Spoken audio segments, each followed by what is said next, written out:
Why did no one react when the chair scraped violently behind her? The room froze too late. Hands moved before thought, fingers crushing her throat from behind. A grunt, a laugh, the kind that assumed weakness, the kind that miscalculated badly. She didn't scream. Her boots stayed planted as she dropped her weight, twisted, and broke the grip in a single motion. The man staggered, shocked more than hurt. Everyone stared, because no one had expected the quiet woman at the edge of the briefing table to move like that. And because they had no idea who she really was. She stood still after, breathing controlled, eyes flat, as if nothing had happened, as if she hadn't just revealed a fraction of something lethal. Later someone would whisper her name, not yet. She took her seat again, silent, ignored, but something had shifted. And the mission clock had already started ticking. Why had command buried her file so deep no one read it twice? She noticed it immediately. The way her name was skipped, the way eyes passed over her rank, the way a younger operator explained terrain she'd already bled on years ago. She felt the familiar ache, not anger, not pride, just the old, dull knowledge of being unseen. She let them talk, because the truth was heavier than ego. She was here because the target grid overlapped with a place she'd sworn never to return to. A mountain village erased from maps, a valley where radio signals died strangely, where her last mission had ended with smoke, screaming metal, and a voice that never answered back. Her spotter. Her fault. No one else knew that detail, not yet. The storm outside rattled the hangar doors. Thunder rolled low. She closed her eyes for a moment and grounded herself in sound. The hum of generators, the faint rattle of coffee cups, life continuing. She would go back, not for redemption, for truth. And if the mission demanded silence, she had mastered that language. Why did the radio go dead exactly when they needed her most? High above the valley, wind sheared the aircraft hard. The pilot cursed softly. She didn't. She lay prone, rifle steady, breath synced with the gusts. The valley looked the same, that was the problem. Her pulse slowed, the world narrowed. Then the signal dropped. No chatter, no command, just static and wind. She remembered this silence, the kind that waited for mistakes. Her finger rested outside the trigger guard, discipline before instinct. Below figures moved, not rushed, confident, too confident. Something was wrong. She broke protocol, whispered a warning anyway, no response. So she made a choice. And somewhere far away, command would realize she'd saved lives before permission ever arrived. Why did the youngest operator start shaking only after it was over? They regrouped at dawn, mud, blood, no cheers. The kid couldn't stop staring at his hands. She sat beside him, didn't speak at first. Then quietly, "You didn't freeze." He swallowed, "I thought I did." She shook her head, "Fear doesn't mean failure." He nodded, a crack in the armor, human again. She walked away before gratitude could form. Because she knew what came next. The valley hadn't finished with her. Why did she hesitate when the final shot lined up perfectly? The target stepped into view, clean angle, no collateral. Her heartbeat stuttered. Because the man's posture mirrored someone she once trusted, someone who'd sold coordinates for survival, someone whose betrayal had killed her spotter. Her jaw tightened. Justice wasn't clean, it never was. She exhaled, took the shot. Not for revenge, for closure. The echo faded into the mountains, and something inside her finally loosened. Why did command finally say her name aloud? Debrief was short, awkward.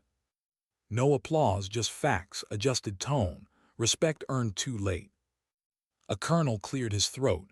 Operative hail, good work. She nodded once. It was enough.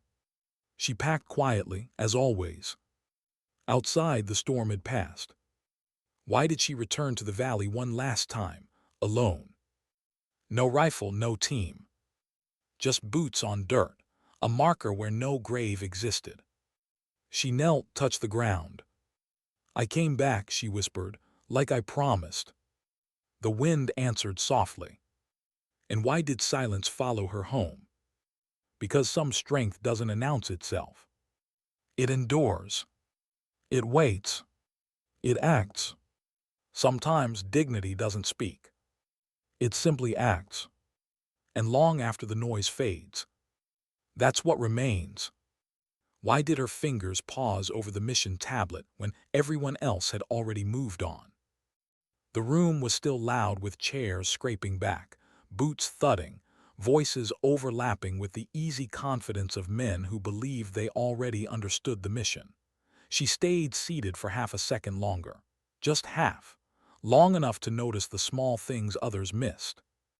The way the route map had been simplified. The way the valley's name was spoken incorrectly. The way one red-marked ridge had been dismissed as old intel. Her jaw tightened, almost imperceptibly. She stood and followed them out, letting the noise wash over her, letting assumptions do their work. Being underestimated had become a strange kind of camouflage. Outside, the air smelled of rain and aviation fuel. Dusk pressed low against the mountains, clouds heavy, bruised purple and gray. She pulled her jacket tighter, feeling the familiar weight settle across her shoulders. Not the gear, the responsibility. Someone brushed past her too roughly. Another laugh, not malicious this time, just careless. She didn't react. Inside, though, something stirred, not anger, memory. She hadn't always been this quiet. Once, years ago, she'd spoken too much. Why did the sound of a helicopter spool up make her chest tighten? The vibration ran through the concrete, through her boots, straight into her bones. It always did. For others, it meant movement, purpose. For her, it carried echoes. She remembered another night, another airfield, smaller, dirt instead of concrete, a younger version of herself checking straps with restless energy, joking to mask nerves. And beside her, a man with steady hands and tired eyes, her spotter, her anchor. "Don't rush the first shot," he'd said, voice calm as ever. "Let the valley breathe first." She swallowed now, forcing the memory back where it belonged. This wasn't that mission. This wasn't that life. She climbed into the transport without looking back. Why did she volunteer for Overwatch when no one asked her to? The team gathered around the aircraft interior, heads bent close, voices low. The plan was already forming without her. Direct approach, fast insertion, trust the updated intel. She listened, counted the gaps. When there was a pause, she spoke. Her voice wasn't loud, it didn't need to be. "I'll take Overwatch." A few heads turned. Mild surprise, someone frowned. "We already have." "I've worked terrain like this before," she said. Neutral, factual. Long-range visibility drops after first contact. You'll want eyes that can stay quiet. Silence stretched, not hostile, just uncertain. Finally, the team lead nodded. "All right, Hale takes Overwatch." Just her last name. No warmth, no resistance either. She accepted it with a small nod and moved to prep her gear. Inside, relief mixed with something sharper. Overwatch meant distance. Distance meant control. Why did she double-check her rifle when she knew it was already perfect? The ritual mattered, the repetition, each motion grounding her in the present. Bolt, scope, breath. Her hands were steady, but her mind wandered despite her discipline. The valley they were heading toward had a reputation. Signals degraded unpredictably. Sound carried strangely. Locals said the mountains listened. She didn't believe in myths, but she believed in patterns. And this valley had taken something from her once. She clipped the last piece of gear in place and paused, eyes unfocused. She hadn't told command that her old mission logs from this region were incomplete, that some details had never made it into the official record, that the failure hadn't been mechanical. It had been human. She carried that truth alone. But why did the young comms operator keep glancing at her? He was barely old enough to hide his nerves properly. His hands moved too fast. His eyes darted. She caught his gaze once. He looked away immediately. After a moment she leaned closer, voice low so only he could hear. First deployment. He hesitated, then nodded. Breathe slower, she said. Your hands will follow. He tried. She saw the effort, saw the fear soften just a fraction. Thanks, he murmured. She nodded once and turned away. Helping quietly was easier than explaining herself. But why did the storm arrive earlier than forecast? The helicopter cut through clouds thick as smoke. Rain hammered against the fuselage, sharp and relentless. The pilot swore under his breath. The valley opened beneath them like a dark mouth. Visibility dropped fast. She felt it in her gut before the instruments confirmed it. This place didn't like to be entered easily. They deployed fast, efficient, professional. She moved with practiced economy, peeling away from the team, heading toward higher ground with two others assigned to assist her setup. The climb was brutal, mud sucking at boots, rain soaking through layers, wind clawing at balance. She didn't complain. Pain was familiar, predictable.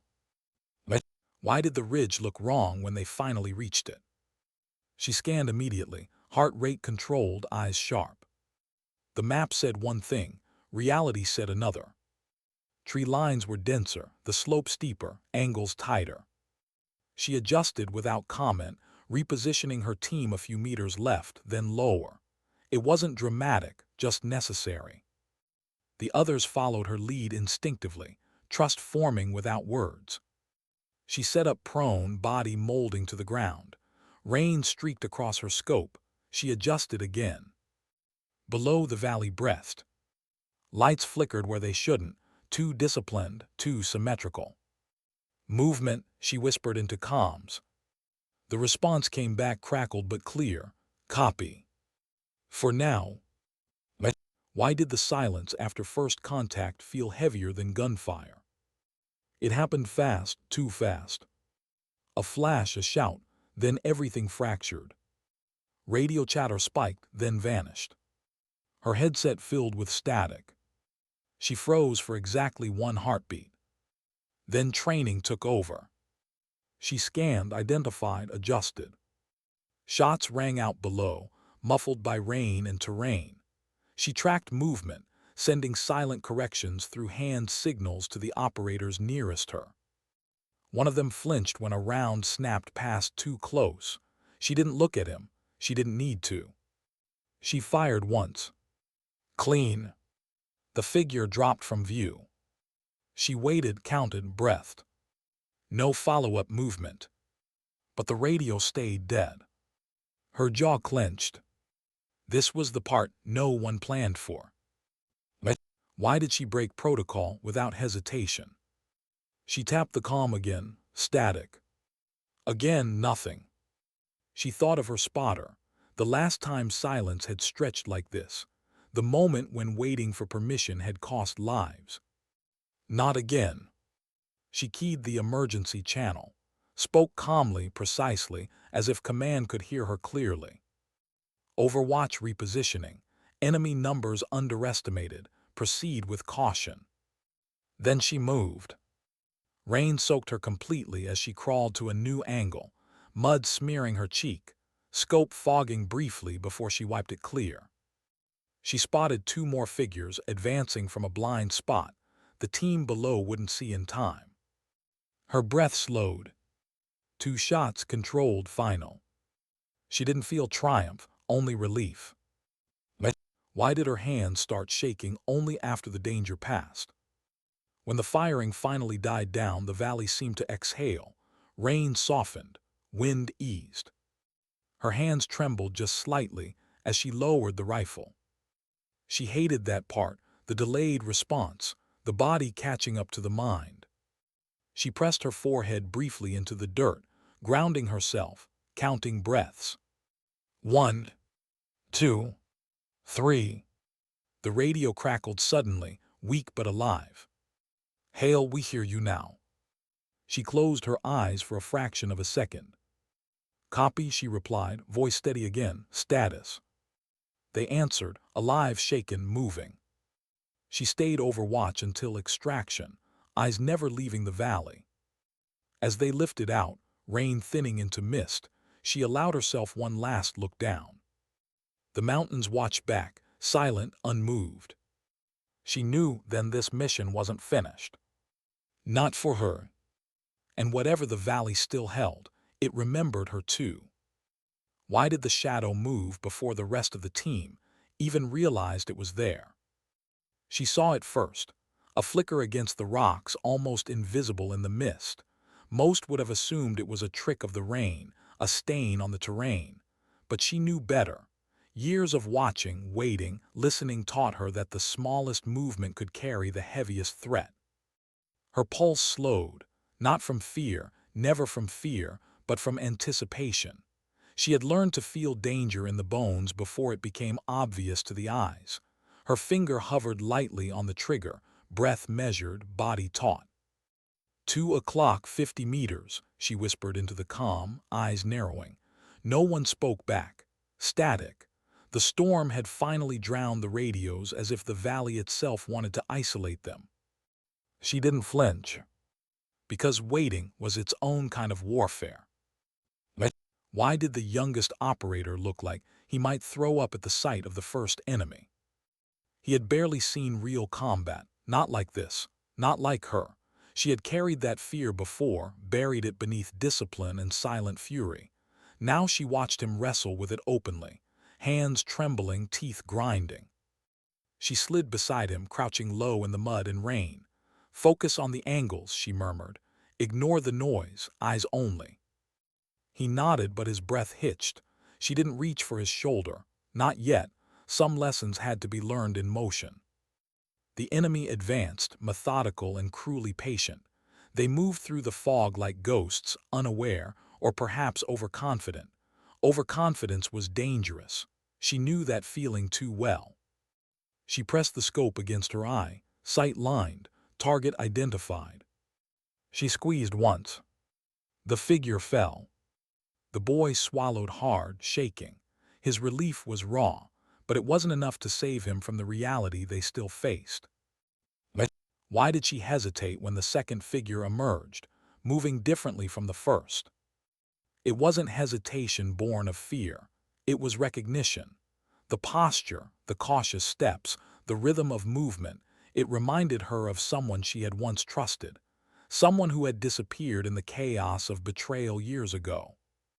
Memories hit like jagged shards, a failed mission, a spotter gone, trust shattered, blood that wasn't hers to clean but she had carried anyway. Her hand didn't shake, her pulse didn't rise, she just paused just for a heartbeat enough to center herself. She exhaled slowly, focus returned, the rifle aligned. Another shot, another silence. Relief brief, she didn't allow it, not yet. The valley was watching, and it remembered. Why did command still not respond after multiple attempts to reach them? Every radio attempt crackled and died. Static replaced answers.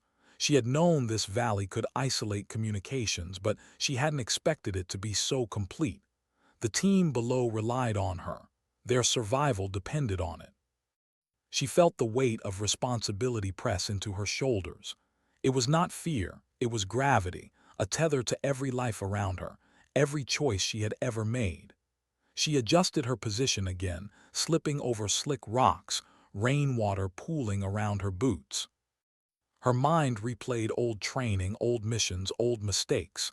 Calculations in her head, wind speed, bullet drop, enemy cover, the timing of movement. She became a machine, but one aware of its humanity. And then she realized, if she didn't act, someone would die. Why did the sniper team below freeze when she issued a single, quiet command? The team had been functioning as a unit, confident in their numbers and updated intel. But her voice, calm and precise, cut through the static. "Hold fire, wait for 3. They obeyed instinctively. Years of field experience had taught them to trust her judgment, even without formal acknowledgement.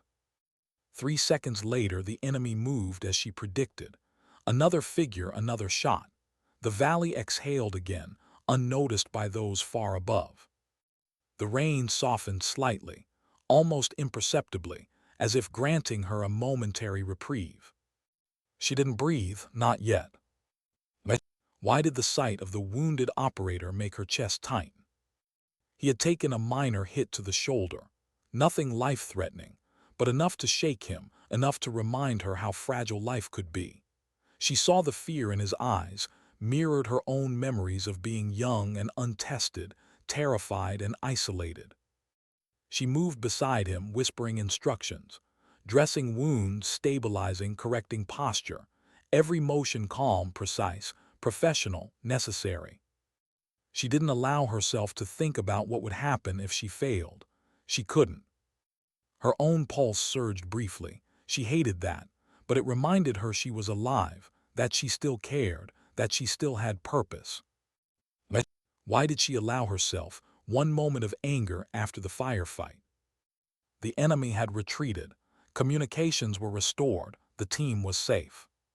She had seen their faces, the youth, the fear, the trust, and it ignited a familiar fury.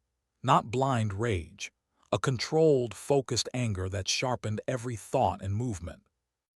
Years of being underestimated, ignored, dismissed, all of it funneled into one silent moment as she scanned the valley. The ground she had traversed, the rain-slicked rocks, the distant lights flickering like dying embers, it all bore witness.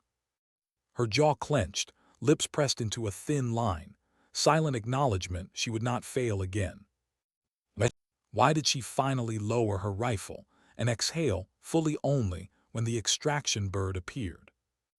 The hum of the approaching aircraft felt like a heartbeat returning after a long silence. The valley below seemed to release its hold on her, as if recognizing her endurance, her precision, her resolve. She stayed prone until the very last second, ensuring every operator below had safe passage. Only when the helicopter touched down and the rope ladder descended did she allow herself to stand fully. Mud streaked her uniform. Rain plastered her hair. Her body ached, but she felt nothing else. No triumph, no celebration, just the quiet satisfaction of a job done, lives preserved, and promises kept. She glanced once more at the valley. The mist clung to its edges.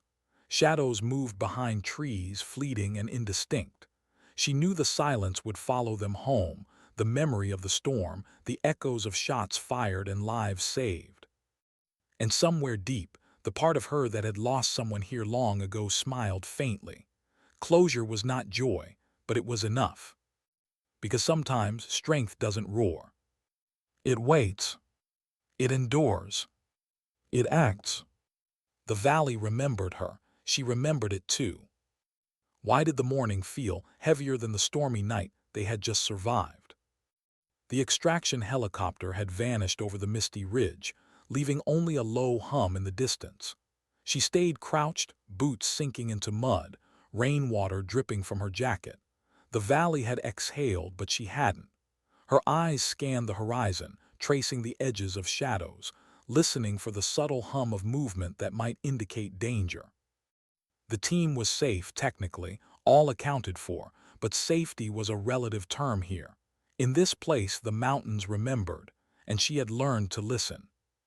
She exhaled slowly, tasting the cold air, and let her mind drift just long enough to remember why she had returned to this cursed valley.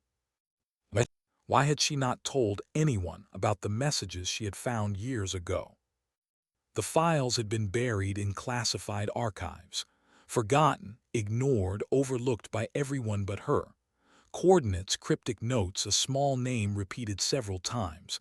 It wasn't much, but it had been enough to haunt her, enough to pull her back into this line of fire. She had lost people once because she followed orders blindly. She had lost people again because she hadn't spoken up. This time, she would do both.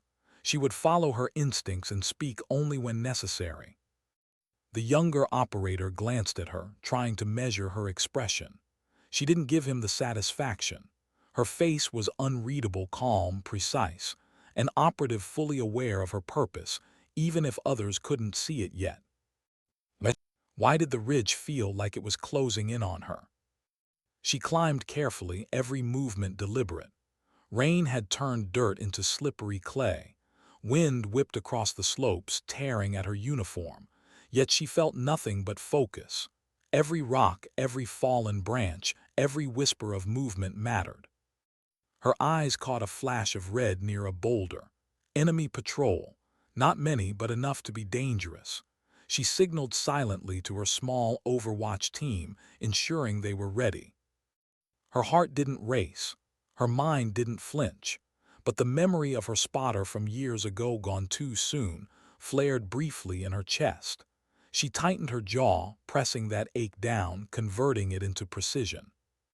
But why did the youngest operator refuse to fire at first? Fear was raw on his face, hands trembling. She slid beside him, placing her gloved hand lightly on his arm, guiding his posture without words. "Target in sight," she whispered. "Breathe, align, wait for my signal." He swallowed, nodded, and steadied himself. The shot was clean. The figure dropped before it could react. He exhaled, relief flooding his expression, but she didn't look at him. Her mind was already calculating the next move. This valley wasn't done with them yet. But why did the communications blackout feel like a test this time? Every radio crackled, static replacing clarity.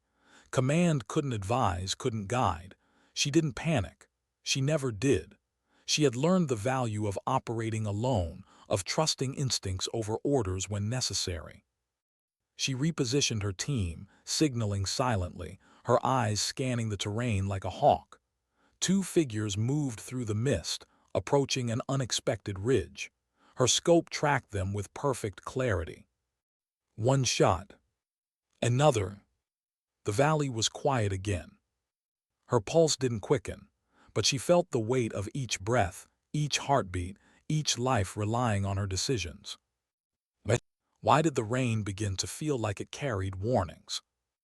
The storm had shifted subtly, clouds twisting in patterns that suggested wind changes, potential landslides.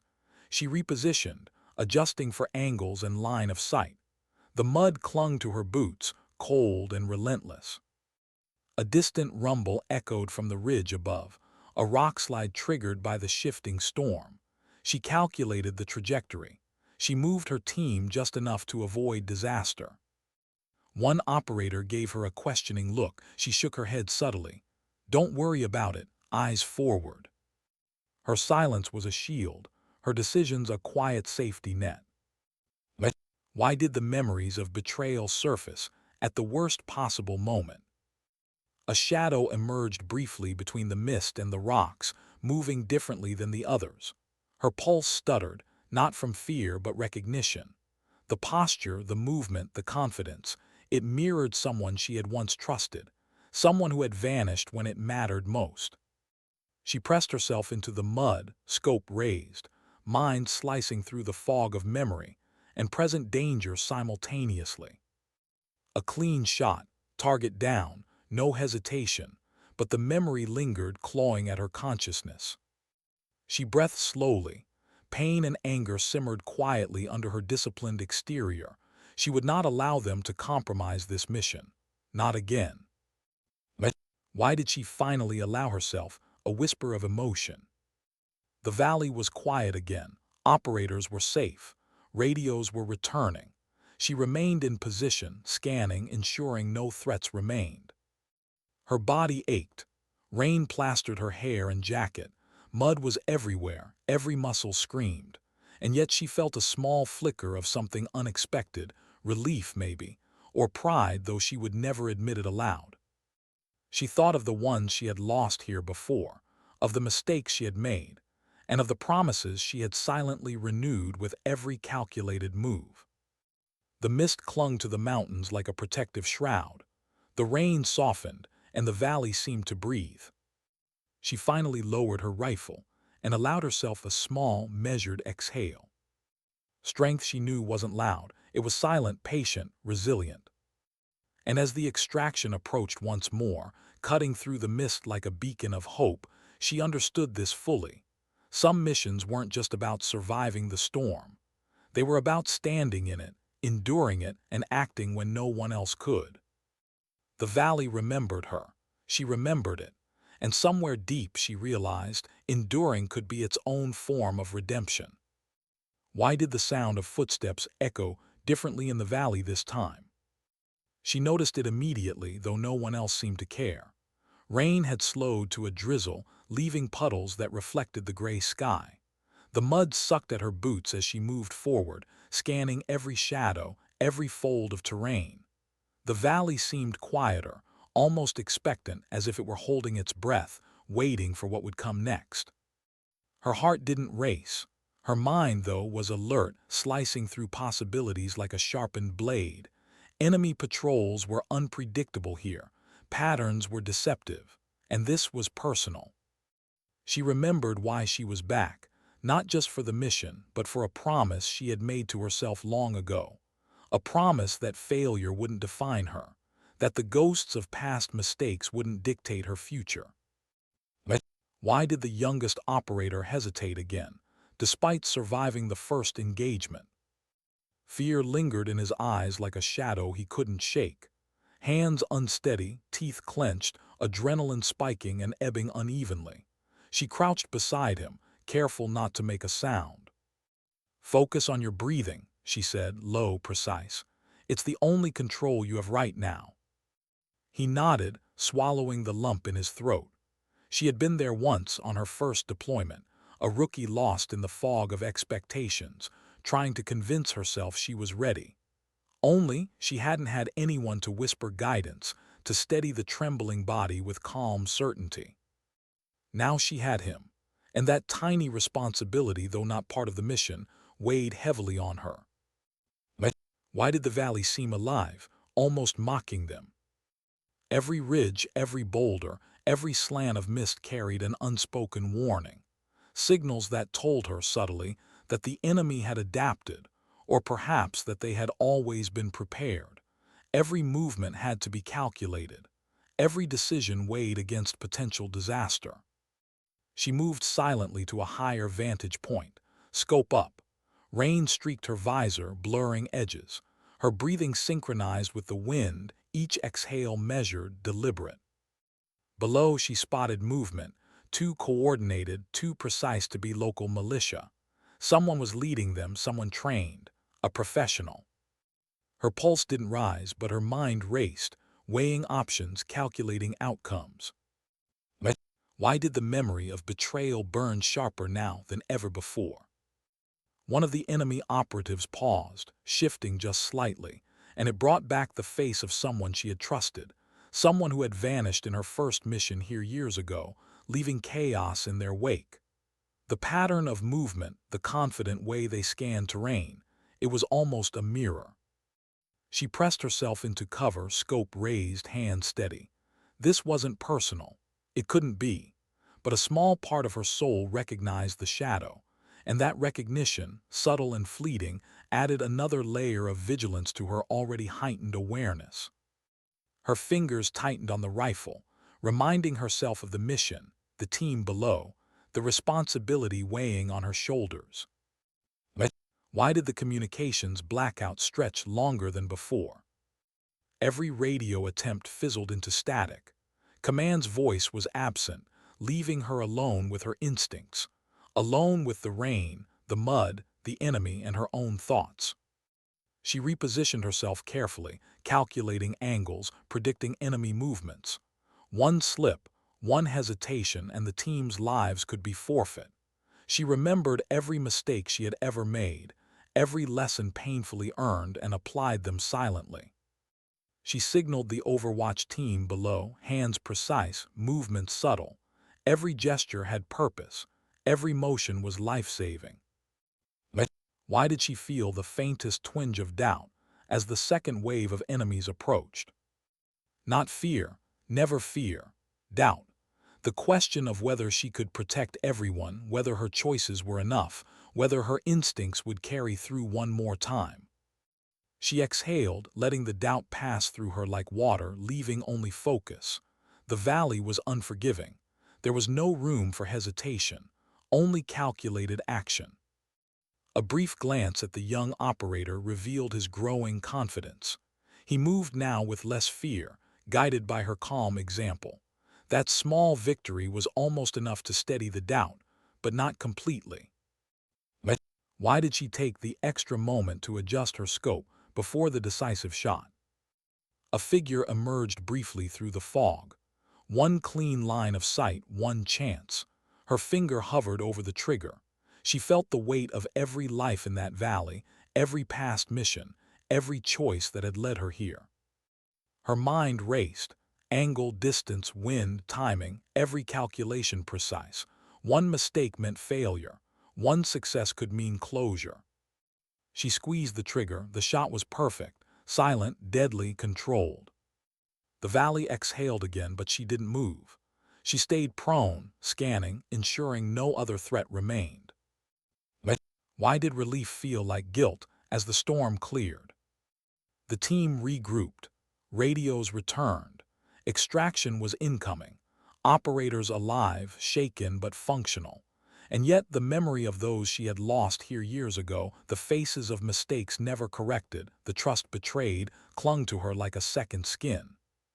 She didn't celebrate. Not yet. Not ever in this place. Her satisfaction was quiet, private, rooted in knowing she had endured, she had acted, she had protected. As the extraction helicopter descended through the mist, the valley seemed to release its hold. She finally allowed herself a slow, controlled breath. Mud streaked her uniform, rain plastered her hair, muscles screaming from exertion. She looked back once more.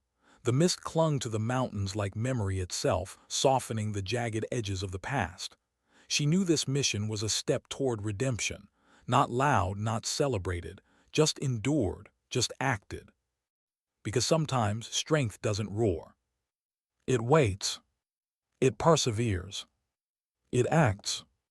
The valley remembered her, and so did she. Why did the fog feel thicker than ever as she climbed toward the next ridge? It wasn't just weather. It was anticipation, tension, the valley holding its breath. Her boots sank into mud with every careful step, pulling at her balance, her focus, her patience. She moved slowly, deliberately, aware that one misstep could undo everything. Rain dripped from the brim of her helmet, sliding down her jacket and mixing with the sweat she didn't feel yet. The team below relied on her eyes, her judgment, her silence. She felt the weight of it, familiar but never light. Every decision carried consequences. Lives, sometimes lost, sometimes saved. And she had learned over the years that hesitation was costly. Why did the youngest operator's hands tremble, despite his recent victories? Fear lingered like a shadow that refused to leave. He had survived the first wave, learned from her example, and still the valley gnawed at him, whispering uncertainty. She crouched beside him, gloved hand lightly resting on his shoulder, not to comfort but to guide. "Stay with me," she whispered, eyes on the angles, not the fear. He swallowed and nodded, a small, faltering gesture. She didn't smile, she didn't speak more. There wasn't time, every second here counted. Her gaze shifted upward. Shadows moved between the mist and the jagged rocks. She noted the difference immediately. Movement too coordinated, too deliberate, too practiced to be a simple patrol. Professionals, trained, dangerous. Why did the silence feel heavier than the gunfire from before? The valley had its own rhythm, its own memory.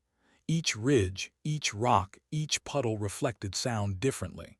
A single misstep could echo for kilometers, announcing their presence. She adjusted her scope, rain streaking the lens, fog attempting to blur the edges. Her breathing remained controlled, measured, precise. She thought of every mission that had taught her patience, every failure that had taught her caution. Two figures emerged from the fog, moving with intent, unaware of her presence. One shot, then another. The valley exhaled again, muted by the storm's fatting roar. She stayed prone, heart steady, eyes sharp. Relief was not hers to claim, not yet. But why did the past seem to claw its way back at the worst possible moment?